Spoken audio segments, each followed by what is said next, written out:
우리가 지금 에베소서를 살펴보고 있습니다.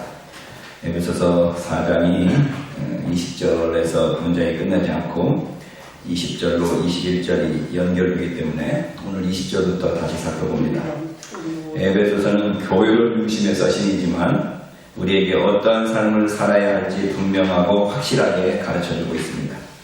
그것은 바로 새 사람으로 살아가는 거죠. 예수 그리스도부터 배운 대로 살아가는 것입니다. 이 한마디가 오늘 그 모든 메시지를 다 잊어버린다 할지라도 이 한 말씀 기억하면 될 것 같습니다.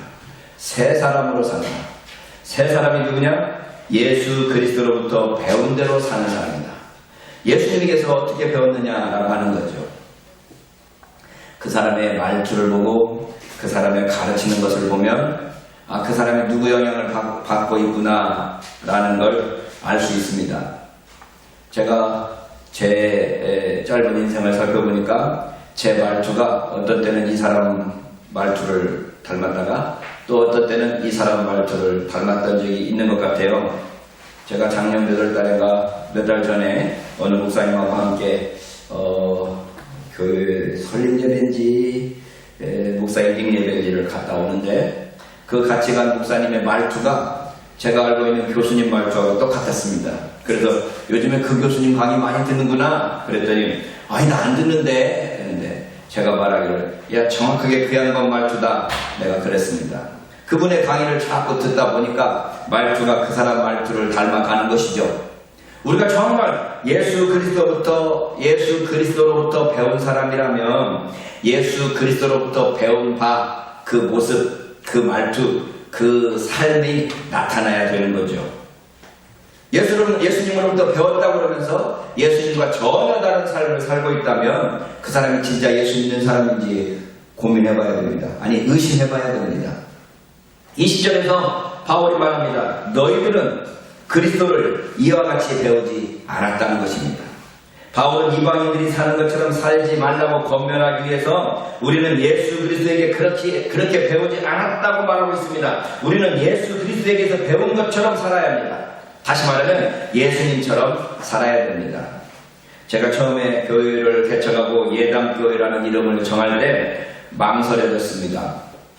내가 예수님처럼 살지 못하고 예수님처럼 산다는 것은 은혜가 아니고 좀 우리의 윤리적인 측면을 강조하는 거 아닌가라는 생각으로 많이 고민했던 것 같은데 지금 세월이 지나면 지날수록 제가 느끼는 게 우리 그리스도인들은 모든 그리스도인들은 예수를 닮은 사람이 되어야 됩니다. 예수님과 같은 사람이 되어야 됩니다. 그 사람을 보면 예수님처럼 예수님과 같은 예수님의 그 삶이 보여지는구나 라는 것이 들려야 되는 거죠. 21절에 그렇게 말합니다. 예수 안에 진리가 있는 것처럼 너희들이 만일 참으로 그에게서 들었다면 그리고 그 안에서 가르침을 받았다면 바울이 말하는 겁니다. 우리가 참으로 예수 그리스도를 듣고 그에게서 가르침을 받았다면 그 안에 진리가 있는 것처럼 우리 안에 진리가 있어야 됩니다. 진실, 거짓이 없음 이것은 모든 그리스도인이 갖춰야 될 기본적인 삶의 모습입니다. 그런데 오늘날 한국교회는 어떻습니까? 교회를 다니지 않는 세상 사람들로부터 가짜뉴스의 진원지라는 소리를 듣고 있습니다. 이 얼마나 부끄러운 모습입니까? 진실, 거짓이 없음이 교회의 모습이어야 되고 그리스도인의 모습이어야 되는데 가짜뉴스가 교회로부터 퍼지고 있다라고 하는 것을 일반인들이 말하고 있다고 하면 이 얼마나 부끄러운 모습입니까? 문재인이 빨갱이다. 이재명이 되면 우리나라 공산화 된다. 이런 말들을 목사들이 합니다. 여러분 한번 생각해 보십시오. 김대중부터 빨갱이 소리 들었습니다. 김대중 대통령이 빨갱이라는 소리를 일평생 듣고 살았는데 김대중 대통령 때 공산화되지 않았습니다. 노무현 빨갱이 집안 사회라는 소리 들으면서 대통령 됐는데 공산화되지 않았습니다. 문재인 빨갱이라는 소리를 임기 내내 들었지만 공산화되지 않았습니다. 그런데 이재명이 되면 공산화된다고요? 이재명이 빨갱이라고요? 그런 말들을 목사들이 입에 달고 다니면 얼마나 부끄러운 일입니까? 우리가 뭐가 진실이고 뭐가 진리인지를 분별할 수 있는 사람이 되어야 되고 거짓이 없는 진리 안에서 살고 있는 그리스도인의 당연한 모습이라는 것을 기억해야 됩니다. 그래서 22절에 바울이 말합니다. 너희는 유혹의 욕심을 따라 이전의 습관대로 썩어지고 있는 옛사람을 벗어버리라는 것입니다. 옛사람을 벗어버려야 되는데 바울이 말하는 옛사람은 무엇입니까? 첫 번째, 유혹의 욕심을 따라 살아갑니다. 욕심껏 살아갑니다. 자기의 욕심을 따라가는데 그 욕심이 어디서부터 오는가 하면 유혹으로부터 옵니다. 우리나라가 빠른 시일 내에 세계의 역사에서 찾아볼 수 없을 정도로 급성장을 했기 때문에 자본주의 논리에 아주 철저히 습관화되어 버렸습니다. 그래서 자본주의 이외에 다른 이야기를 하면, 다시 말하면 미국에서 사용하고 있고 유럽에서 사용하고 있는 복지정책을 이야기하면 좌파라고 합니다. 빨갱이라고 합니다. 그리고 자기도 그렇게 부자가 되어야 되기 때문에 아직 여전히 가난하면서도 세금을 많이 내게 하겠다라고 하면 반대합니다. 그러면서 빨갱이라고 말합니다. 저는 돈이 많은 분들이 돈 많은 당을 찍는 것에 대해서는 당연하다고 말합니다. 그런데 돈 한 푼 없이 가난하게 그지없는 사람들이 부자당을 찍는다는 것을 보면 이 얼마나 한심한지 모르겠습니다. 집 두 채 있고 세 채 있는 사람들 민주당 찍으면 안 돼요. 왜? 민주당은 두 채 있고 세 채 있는 사람 세금 더 내려고 합니다. 그런데 집안 적는 사람들은 국민의힘 찍으면 안 돼요. 그 사람들은 세 채 있고 네 채 있는 사람들한테 세금 안 내도록 하겠다고 정책을 펼치고 있는 사람들이기 때문입니다. 그런데 우리 모든 사람이, 저도 마찬가지로 욕심이 있어요. 제가 그 욕심을 제 스스로 돌아보면서 이 욕심 안 부려야지 하는 마음이 있음에도 불구하고 그런 욕심들이 들어오면, 그런 유혹이 들어오면 쉽게 넘어갑니다. 뭐 사람이니까 별 수 없습니다. 내 인간의 감정, 내 인간의 어떤 그 욕구가 그런 욕심으로 미혹한다는 걸 압니다. 그런데 그걸 알고 이걸 절제하려고 하는 사람하고, 그것도 모르고 그 욕심인지도 모르고 잘못인지도 모르고 그냥 그대로 그거를 향해서 달려가는 것하고는 구분할 수 있어야 됩니다. 예수 믿는 사람은 유혹의 욕심을 따라 사는 사람이 아닙니다. 이 사람은 옛사람들입니다. 두 번째, 이 옛사람은 이전의 습관대로 삽니다. 자기가 이제까지 살아왔던 습관대로 그대로 삽니다. 그래서 마침내 세 번째, 썩어지고 있습니다. 점점 썩어질 것을 위해서 살아갑니다.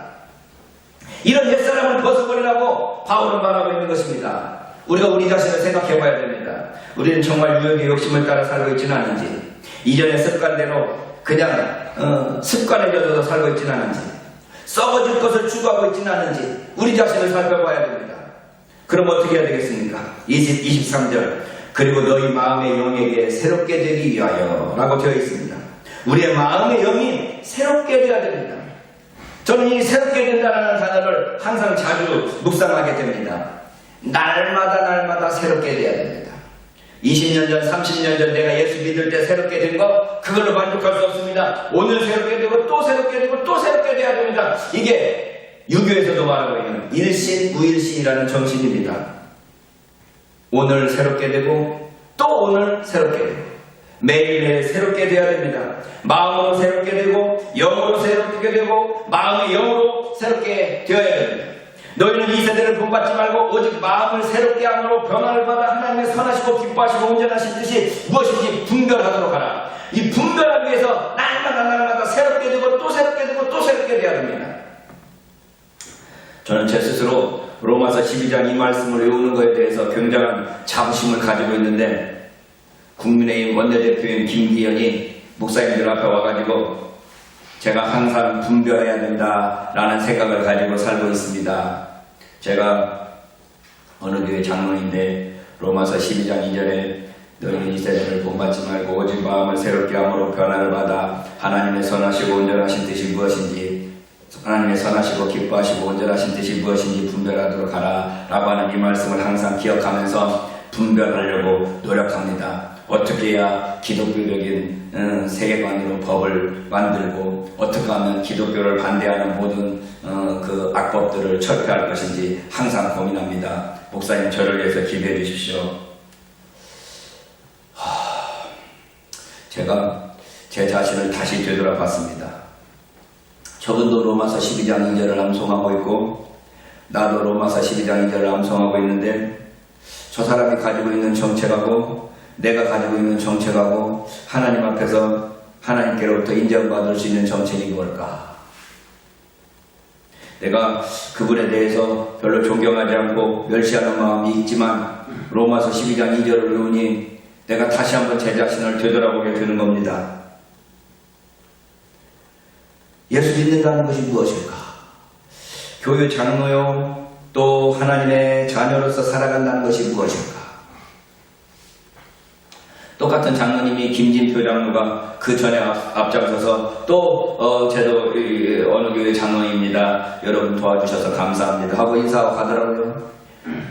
한나라당 국민의힘 장로님, 민주당 장로님이 다 와서 인사하면서 저희들이 지금 국가조찬기도회를 회장, 부회장으로 섬기고 있습니다.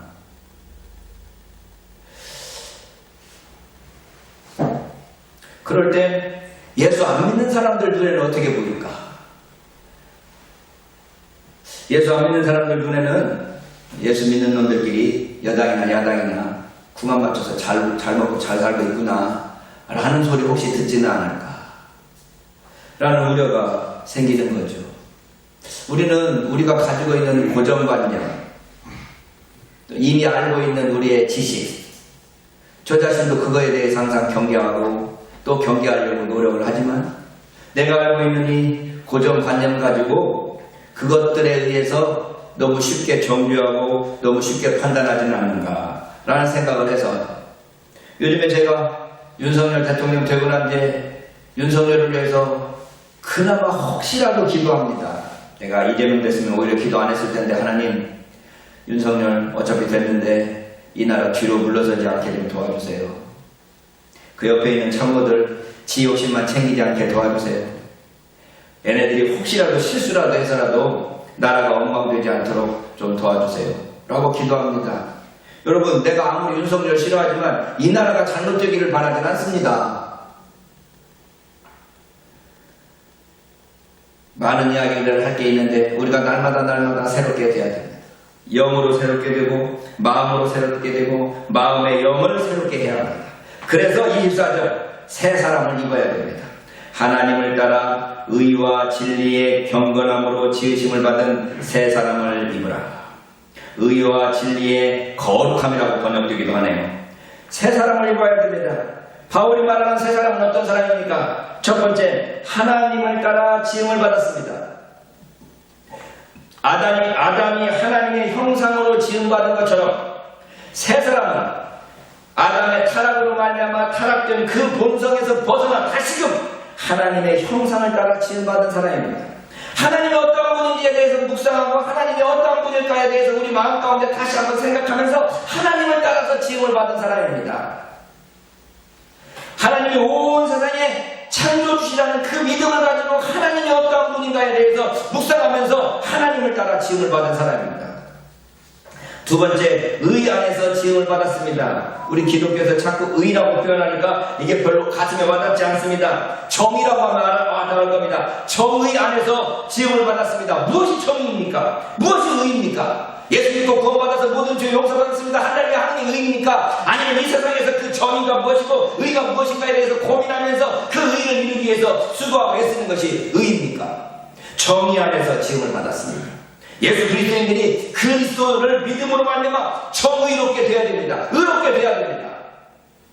세 번째, 진리의 거룩함 안에서 지음을 받았습니다. 또 진리가 나오네요. 또 참이 나오네요. 거짓이 없는 거룩함, 거짓이 없는 경건함에서 지음을 받았습니다. 예수 믿는 사람을 보면 저 사람은 손해보더라도 거짓말하지 않고 진실을 말하는 사람이어야 라고 인정받을 수 있는 사람이 되야 되죠. 제가 자주 말합니다. 거짓말하려면 머리가 좋아야 돼요. 내가 어떤 거짓말을 했느냐를 기억하고 있어서 다음에 그 거짓말을 계속 거짓말할 수 있도록 해야 되는데, 거짓말하고 참말을 하게 되면 고민할 게 없어요. 지금 현재의 상태 그대로, 내가 생각나는 대로, 내가 기억하고 있는 대로, 내가 사실대로 그대로 말하면 됩니다. 고민할 게 없어요. 근데 거짓말하는 사람은 언제 어떻게 거짓말하고, 언제 어떻게 거짓말하고, 언제 누구한테 이 말을 했으니까 그 말을 기억하고 있어야 다음번에 그 거짓말이 탄로나지 않는다는 거죠. 우리는 진리의 거룩함 안에서 지음을 받은 자로 거짓 없이 깨끗한 그리고 순수한 그러한 삶을 살아야 됩니다. 그런데 오늘날 순수하다 그러면 어떤 생각이 듭니까? 그 사람 참 순진한 사람이야. 그럼 어떻게 생각하는 줄 아세요? 우리 아들이 아빠 순진하다는 말은 멍청하다는 말하고 좀 통하는 거야. 여러분, 요즘에 순진하고 순수하고 이런 사람들은 좀 멍청한 사람으로 여겨집니다. 좀 투기도 하고 다른 사람들을 속여서 돈도 좀 벌고 이래야지. 너무 순수하게 깨끗하게 이렇게 살려면 좀 머리숙한 사람이고 좀 바보 같은 사람이야, 이런 개념이 든다는 거 아니겠습니까? 그러나 우리는 아니, 종교를 믿는다고 하고 그리스도인이라고 하고 어떤 종교든지 가지고 있다고 한다면 내가 손해보더라도 정직하고 진실되고 바르고 착하게 살자고 해야 되는 거 아니겠습니까? 그 세 사람이 어떤 사람입니까? 25절부터 나와 있습니다. 그러므로 거짓을 버리고 너희들은 각각 그의 이웃과 함께 진리를 말하라. 왜냐하면 우리는 서로 지체되기 때문이다. 무엇보다도 먼저 거짓을 버리라고 말합니다. 진리를 말해야 된다고 말합니다. 이웃과 함께 진리를 말하라고 말합니다. 우리 모두가 지체되기 때문입니다. 이 25절부터 시작되는 그리스도인들의 윤리는 부정적인 것을 그치는 것을 그치지 않고 긍정적인 것을 행동하는 데까지 나갑니다. 예를 들면 거짓을 버리다, 거짓을 버리는 것으로 그치지 않고 진실을 말하는 데까지 나가야 됩니다. 부정적인 것을 금지하는 게 아니라 긍정적인 것을 더욱더 하도록 촉구하는 것이 그리스도인의 윤리입니다. 우리가 거짓말하는 사람이면 거짓을 버린 후에 이제 참말을 하고 진리를 말하는 사람이 되어야 됩니다. 26절에 보면 분노하되 죄를 짓지 말라고 말합니다. 분노하되 죄를 짓지 말라. 너희의 분노 위에 해가 지도록 하지 말라 라고 말하고 있습니다. 원래 헬라어에는 분노하라 라는 명령이 되어 있고, 그리고 죄를 짓지 말라 라고 되어 있어서 이 분노하라는 게 우리가 이해하기가 어려우니까 분노하되 죄를 짓지 말라 이렇게 번역을 합니다만은, 분노할 건 분노할 것도 필요해요. 내가 그렇게 설교하고 싶었는데 그렇게 번역하는 사람이 하나도 없어서 그냥 분노하되 죄를 짓지 말라고 뒤에 거하고 연결해서 말합니다. 분노하지만 해가 지도록 그 분을 품고자 하지 말라고 말합니다. 잠자리에 들면서 분노를 품고 있으면 건강에 해롭다는 것이 최근 심리학과 의학의 발견입니다.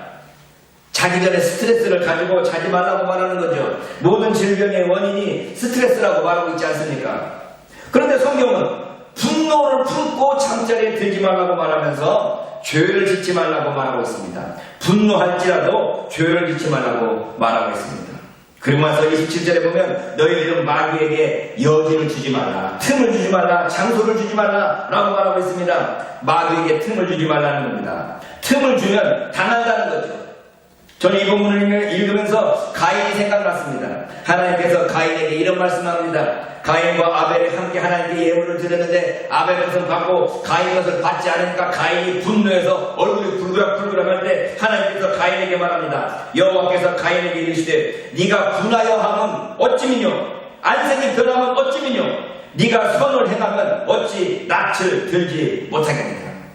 가인의 것을 받아들이지 않으신 하나님의 이유가 무엇입니까? 가인이 선을 행치 않았기 때문에 아무리 예물을 드리고 아무리 제사를 드려도 하나님께서 받으실 수 없었다는 거 아니겠습니까? 그러면서 하나님께서 가인에게 말합니다. 선을 행치 아니하면 죄가 문에 엎드리느니라.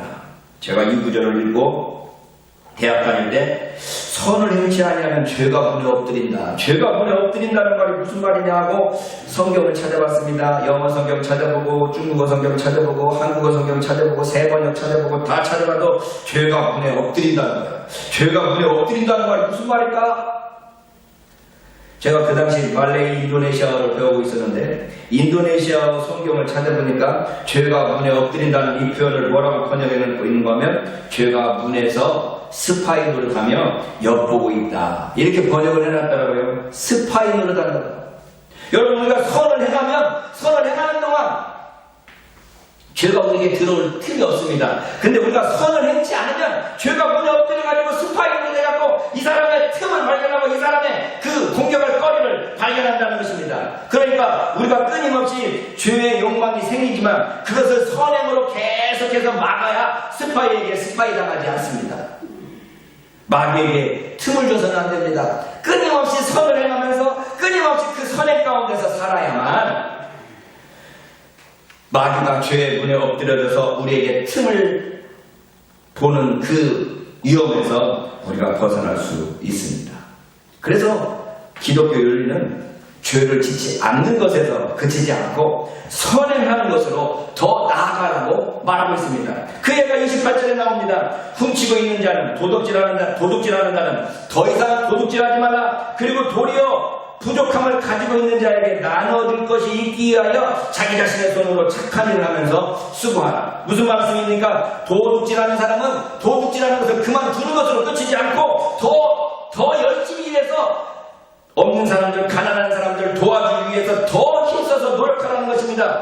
도둑질에 대한 교훈에서 도둑질을 멈추는 것으로 끝이지 않고 그 도둑질에서 더 나아가서 착한 일을 하고 구제하고 다른 사람들을 도와주기 위해서 수고하라는 것입니다.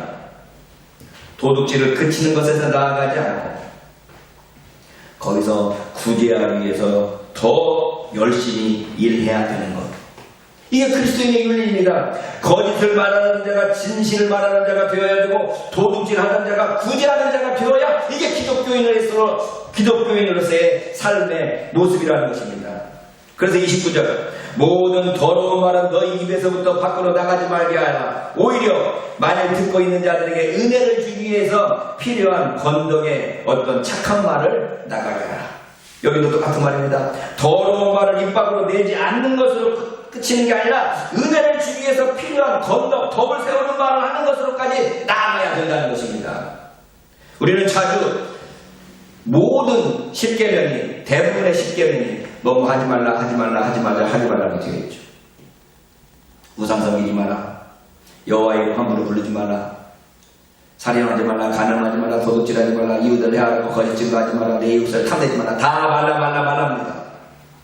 그러나 몇 가지 하라는 명령이 있죠. 근데 오늘 바울이 말하는 것을 보면 금지하지만 금지하는 걸로 그치지 않고 금지해서 더 적극적으로 나가서 더 해야 될 것을 우리에게 말씀하고 있습니다. 거짓을 말하는 사람은 거짓을 그치고 진리를 말해야 되고 도둑질하는 사람은 도둑질을 그치고 다른 사람들을 구제할 수 있는 사람이 되어야 되고 더러운 말하는 사람은 더러운 말을 그치고 건덕의 말, 은혜를 끼칠 수 있는 말들을 하는 데까지 나가야 된다는 것입니다. 왜 그렇습니까? 30절에 보면 너희들은 하나님의 거룩한 영을 슬퍼하게 하지 말아라. 그 안에서 너희는 구속의 명까지 인치심을 받았기 때문이다. 왜 그렇습니까? 이 모든 일은 하나님의 성령이 슬퍼하지 않도록 하기 위함입니다. 하나님의 성령이 근심하지 않도록 하기 위함입니다. 그리스도인의 윤리는 사람을 대상으로 하는 윤리에서 끝나지 아니하고 하나님을 대상으로 하는 윤리로까지 나아갑니다. 부정적인 측면을 그치는 것에서 멈추지 아니하고 긍정적인 측면으로까지 나아가듯이 사람에게 하는 그런 행동으로 그치지 아니하고 하나님을 향하여서 어떻게 할 것인지까지 나아가는 것입니다. 우리는 사람을 상대로 살아가는 자들이 아니라 하나님을 상대로 해서 살아가는 자들입니다. 다른 사람들은 속일 수 있고 다른 사람들은 거짓말할 수 있을지 모르지만 하나님은 속일 수 없고 하나님 앞에서는 거짓말할 수 없다는 이 한 가지만 알고 있어도 우리 그리스도인들이 하나님 앞에서 경건하고 의로운 삶을 살게 될 것입니다. 하나님이 살아계시다고 믿고 하나님이 우리의 창조주라고 믿는다면 감히 하나님 앞에서 거짓말하거나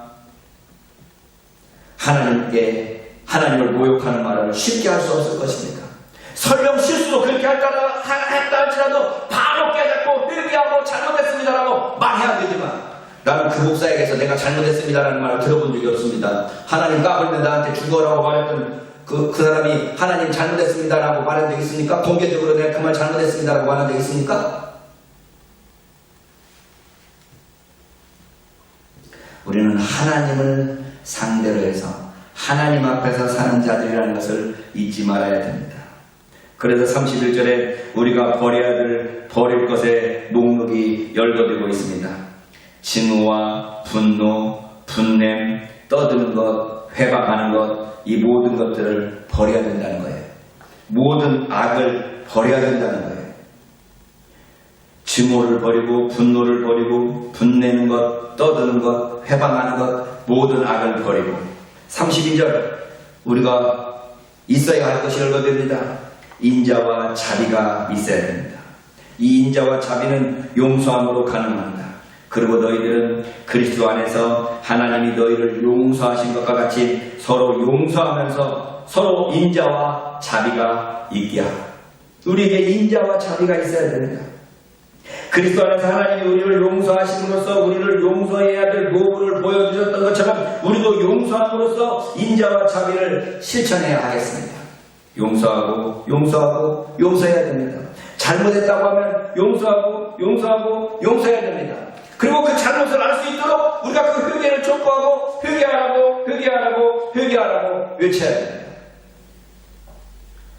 저는 제가 주로 생활하는 것이 목사님들 세계에서 생활하고 있기 때문에, 그리고 이제 어느덧 저도 나이가 많아서 목사님들 사이에서 나이 적은 사람은 아닌 모습이 되어버렸지만, 그래도 여전히 목사님들 세계에 가면 저보다 나이 많으신 목사님들 앞에 있기 때문에 목사님들에게 함부로 말을 못하지만, 그래서 제가 가능한 한 입을 다물고 아무 소리 안 하려고 노력을 하지만 가끔가다 제가 참을 수가 없어서 한마디씩 합니다. 우리가 회개할 것은 회개하라. 잘못된 것을 바로 잡으려고 하는 그런 자세가 필요합니다. 기독교 역사에서 기독교가 잘못한 일들이 어디 한두 가지입니까? 그거에 대해서 예수 이름으로 행했다는 것으로 그냥 얼렁부려서는 안 됩니다. 잘못한 것을 잘못했다고 인정하고 그거에 대해서 바른 죗값을 받아야 돼요. 며칠 전에 4.3 제주 사태가 있었습니다. 유교가 나기 전에 시작된 그 사태는 유교가 난 이후에도 계속되어서 그냥 저 사람 빨갱이야 하는 순간 그냥 죽여버렸습니다. 제주도 인구 3분의 1이 죽었다니까. 애지간한 제주도 사람들은 다 사상과 관련된 죽은 사람이 있는 겁니다. 물론 공산당도 그렇게 했고 이쪽에서도 그렇게 했습니다. 그런데 우리는 배우기를 다 공산당이 이렇게 사람을 죽였습니다만 배웠지, 미군이 또는 우리 국군이 또는 그리스도인이라고 알려져 있는 서구 청년단이 이렇게 사람을 죽였습니다라고 하는 건 거의 알지 못하고 있습니다. 교육을 안 받았어요. 사상을 맞이해서 어느 방송국에서 4.3 사태가 이렇게 진행됐습니다라고 객관적으로 사실만 이야기했는데 그 사람한테 수없이 많은 문자가 와가지고 너 죽일 놈 새끼, 너 좌파지 이래가면서 협박 막 이런 문자가 와갖고 제가 참 이 나라의 상황이 우려됩니다. 역사적인 사실을 그대로 말했을 뿐인데 너 빨갱이지, 너 공산당이지, 너 죽일래? 이런 전화를 수없이 많이 받았다는 거예요. 왜 그럴까요? 과거에 그 세력이 회개하지 않았어요. 아직 자기들이 잘못했다고 말한 적이 없어요.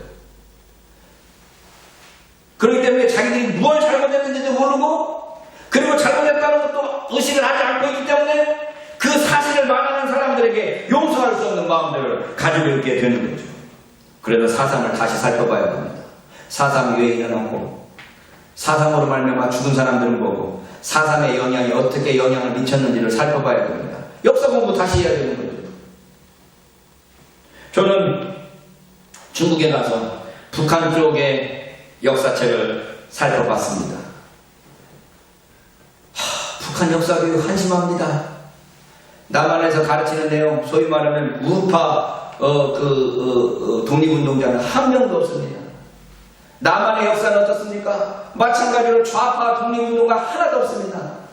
지난번에 홍범도 장군이 왔을 때 홍범도 장군에 대해서 우리나라 남한에서 왜 이렇게 무시했습니까? 좌파 남한이나 북한이나 역사를 바로 세워야 됩니다. 사실을 사실대로 가르칠 수 있어야 됩니다. 북한이 잘못한 것이 이거라면 남한이 잘못한 것 이거라고 말할 수 있어야 됩니다. 하나님 앞에서 용서해야 되지만 무엇을 잘못했고 무엇을 고쳐야 되는지를 알고 용서하고 용서받아야 됩니다. 우리 근대 한국 사회의 여러 가지 모습들, 또 지금 현재 진행되고 있는 모든 모습들 속에서 무엇이 잘못되고 무엇을 어떻게 고쳐야 될 것인가를 알고 배우면서 용서할 걸 용서하고 용서받을 걸 용서받아야 됩니다.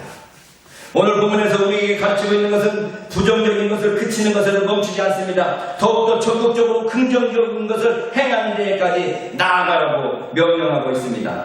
옛사람을 벗어버리는 것에서 그치지 말고 새 사람을 입어야 됩니다. 거짓말을 하지 않는 것에서 멈추지 말고 진실을 말하는 것으로 나아가야 됩니다. 도둑질하지 않는 것에서 멈추지 말고 구제하는 데까지 나아가야 됩니다. 더러운 말을 그치는 것에서 멈추지 말고 건덕을 위해서 은혜를 끼치는 말로 나아가야 됩니다. 악을 버리는 것에서 머무르지 말고 인자와 자비로 나아가야 됩니다.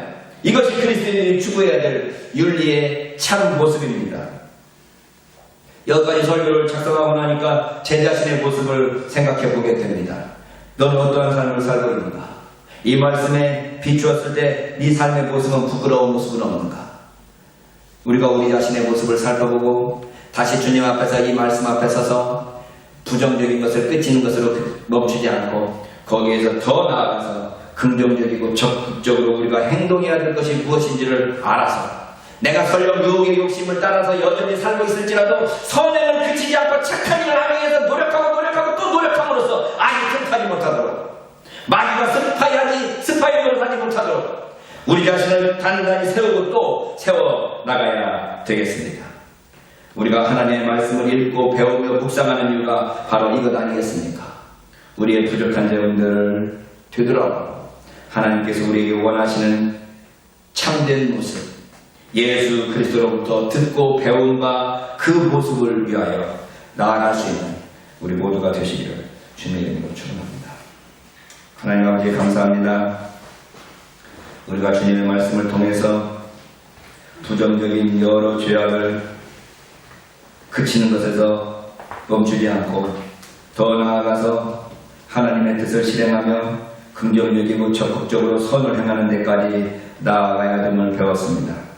하나님 아버지 이것이 우리의 힘으로는 할 수 없고 우리의 능력으로는 할 수 없사오니 주께서 우리 가운데 힘을 주시고 능력을 주셔서 영으로 충만하게 해주셔서 이 모든 일들을 실천하고 행할 수 있는 믿음과 용기와 힘과 능력이 있도록 함께하여 주시옵소서. 그리하여서 우리가 이 땅을 살아가는 동안에 예수 그리스도의 향기를 드러내며 예수님처럼 예수님의 모습으로 예수님께 배운 자처럼 살아가는 우리가 모두가 되도록 복내려 주옵소서. 예수 그리스도의 이름으로 간절히 기도드리옵나이다.